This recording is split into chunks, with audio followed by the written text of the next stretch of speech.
Okay, so to begin with, I'm just going to put a decimal point here. We're going to look at the exponent first, which is giving us 4. And I'm simply going to shift it, as is a positive, 4 spaces this way. So 1, 2, 3, 4. I'm then going to calculate this into a denary number, which will give us 13. And I'm going to multiply it by the exponent, which is going to be 2 to the power of 4. So again, we're going to put a decimal point here. Remember, it's not a normalized floating point number, so it's going to be here to begin with. Doesn't matter if it's 0, 0, 1, 0, 0, 1, it's always going to be here. Our exponent is a positive, and it's 5. So let's shift it. 1, 2, 3, 4, 5. So in our method, we basically are saying 2 to the power of 5. We're going to multiply it by. So I'm just going to make a note there so the examiner can see that I've calculated it. Then if we add up our, so I'll put the decimal point there. So we've got on this left side 13. On the right hand side we've got 0.5 and 0.25. If we add up 0.5 plus 0.25, it is 0.75. So 13.75. So this is an easy one. We need to turn 192.5 into a floating point, 2's complement, and it's normalized. So what I'm going to do is I'm going to put in 192 as a binary number, and then I'm going to put in the 0.5, and then I'm going to add the 0. So this gives us our original mantissa. But the issue is it's not normalized. So what we have to do is shift this all the way to the left a certain amount of positions. So if we were to shift it, we would have to shift it 1, 2, 3, 4, 5, 6, 7, 8. 8 places to put it here. So that will mean our exponent would be 0, 0, 1, 0, 0, 0. So it's a positive shift to the left, which is positive. So our most significant bit would be a 0, not a 1. And remember, the placeholder values would be this being a negative number anyway. This would be 16. So this would be negative 32. 16, 8, 4, 2, 1. So the answer would be, we get this decimal point, and let's put the decimal point here.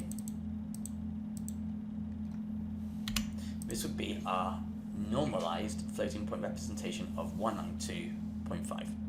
Okay, same again, but this time we're dealing with negative 192.5. So how do we work this out as normalized? Well, step 1, what do we have to do? You got it. Turn it into 2's complement. So 1, 0, 0, 1, 1, 1, 1, 1, 1, 1, 0. I'm going to put all these zeros underneath. Remember, this digit's going to be a 1 at the end, it always is. So if we were to add these two lines up, it will lead to 1, 0, 0, 1, 1, 1, 1, 1, 1, dot 1. I think I've got enough figures here, so let's count. 3, 4, 5, 6, 7, 8, 9, 10. Yep, there's 10 in the mantissa. So that's it converted into 2's complement. But what we needed to do now is normalize it. To normalize it, we need to move this decimal point to here. So if we were to do that, the normalized version would be 1.001111111. So 1, 2, 3, 4, 5, 6, 7, 8, 9, and 10. So that would be our mantiser. Oops, didn't mean to press F12. Okay, so escape. Sorry, this program is really bad to use. There we go. So in order for us to shift this point, I had to do it 8 times to the left. So doing it 8 times to the left, again, would give us 0 because it's a positive shift. 0, 1, 0, 0, 6. And that would be our exponent. So why are floating points normalized in the first place? Give it a go first. Okay, so let's have a think about this. So here is, let me just make this bigger, a number which can be represented with 4 digits as below. So if you look at each bullet point, that by doing that calculation, it would equate to this value. Work it out yourself. But here's the thing. Only the last example is actually represented in a standard form. The digit before the decimal point is between 1 and 9. So, this example here. Keep that in mind for now. So if I give you another example, I'll just use something else.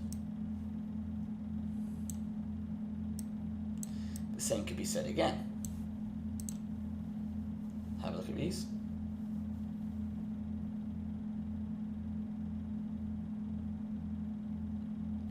So only the final example in this we can classify as being normalized. Why? Well, it's very simple.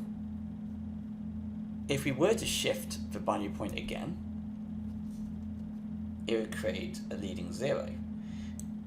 By creating a leading 0 at this stage, we're changing this from a negative to a positive number. Why is that? Well, when we're using normalized floating point, as we know, we've got a rule of 1, 0 and 0, 1. The most significant bit is an indicator of whether or not the rest of the number is going to be positive or negative. When we get to this stage as a representation, we're basically saying that if we were to do any further shifts, it wouldn't create a equivalent number. The normalized version of a number is basically a unique representation for that very number. In this case of the 1, 0, all leading 1s on the negative number have been removed to get to here. If you look at the previous ones, all the previous ones have been removed. If the number is to be represented positive, so flipping this, all the leading 0s would be removed. Therefore, why would we normalize? Well, it gives us a unique representation for a number. But not just does it give us a unique representation, it also allows us to have the maximum possible precision. So basically, as I said before, for mantiser, the leading bit, most significant bit, is the detail of a value of the number. So this means that when we store very precise fractional numbers, we benefit from having lots of bits after the binary point. So, for example, if we had 8 bits in our 1, 2, 3, 4, 5, 6, 7, 8, the mantiser would be the most significant bit, and then let's actually make this a 1.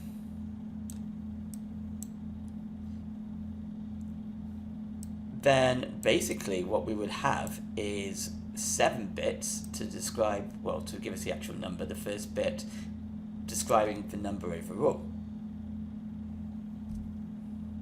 So what does that actually mean in response to accuracy? Well, by having a decimal point here, not only is it describing what the overall number is, it's allowing us to have so many numbers after the decimal point, meaning that in terms of accuracy of, let's say, a critical support system, it's going to be accurate to the 8th bit. Whereas if we were using something which wasn't using normalization, I'm just making this all up, without a shift, and let's imagine it was here to begin with or whatever, our number is going to be in a format that unfortunately has a larger manticore before the decimal point comes into play. Thus, the accuracy or range won't be as high. So not only is floating point numbers making us have a unique representation of a number, it allows us to have more accuracy, more precision. Also, therefore, when we do calculations such as multiplication, that's also going to be more accurate. So, if I was actually answering this in the exam, I could mention any of the 3 points. There will be a unique rep for a number. I can mention the number would be represented with the greatest accuracy. Thus, multiplication is performed more accurately.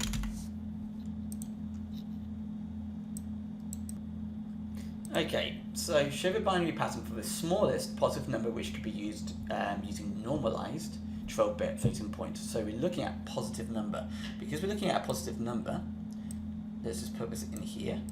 We know that the leading bit has to be a 0, and we know the next one would be a 1, a 0, a 0, a 0, a 0, a 0, a 0. So this would be the smallest possible positive number we can have. We know that the decimal point has to be here. So we know therefore that we have to have a shift.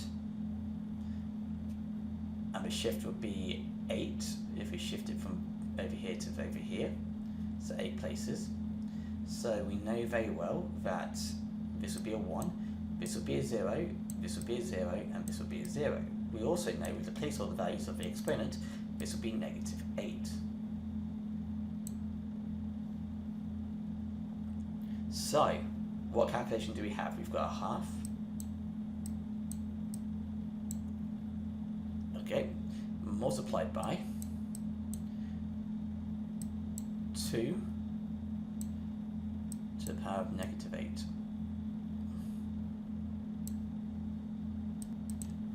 And that would be our answer.